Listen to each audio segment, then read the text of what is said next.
Okay, so the purpose of psychological diagnoses, I think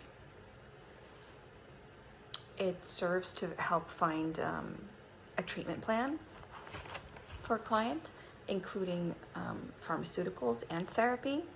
I think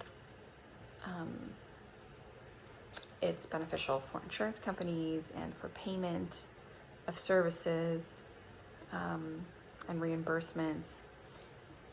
In terms of therapy, I think they might help determine what type of therapeutic approach might be more beneficial. Like if there's a diagnosis of trauma or addiction, then depending on what it is, maybe CBT or Gestalt or EMDR or equine therapy, anything relevant to the diagnoses or what in the past has been shown to be beneficial could possibly be used. So for finding a treatment plan is possibly a purpose for psychological diagnoses.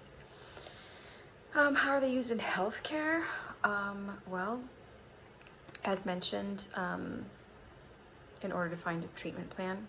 In education, a diagnosis could give students some benefits, some support, possibly more adjustments for time and how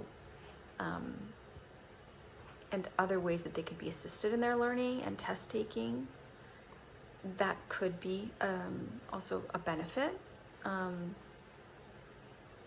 And within the legal system, I think it could influence the way a person is tried or the way they are sentenced. So perhaps they will be in a facility that provides some mental health treatment. It might affect how long they serve and where they serve, what kind of services they might be eligible for. Limitations of the DSM-5. I think the fact that it was released in 2013, I think that's a limitation. It's now, I don't know, over 10 years. So I think that it could be revised more regularly, just given how much we learn over time.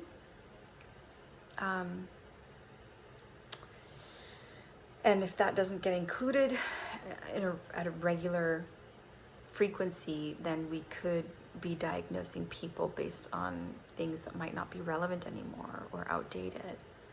And diagnosing from a Western perspective can be very limiting.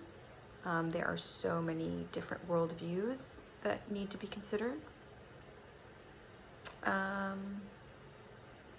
The benefits would be, as I said, in educational systems where students could get accommodations that would be beneficial to them experiencing success within the traditional educational system.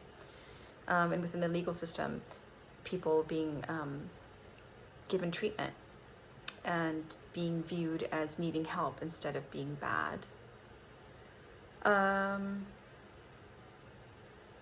Important client considerations, definitely all of the addressing factors, so age, culture, religion, gender identity, SES, comorbidities.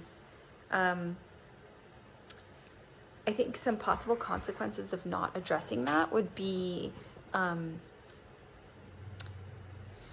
clients experiencing internal and external conflict. So they might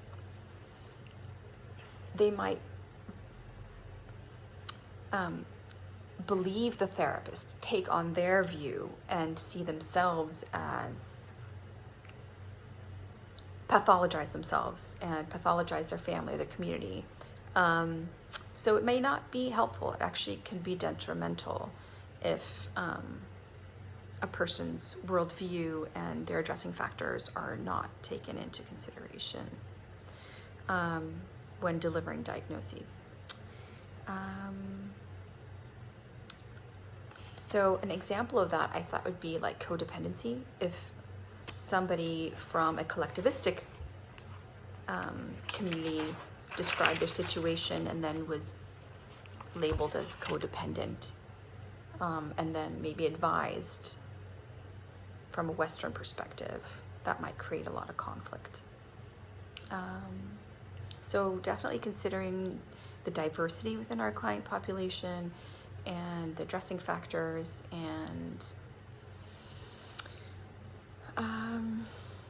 yeah, so considering all of that and the limitations of the DSM when considering treatment approaches would be helpful. And I'll leave it at that. Thanks for listening.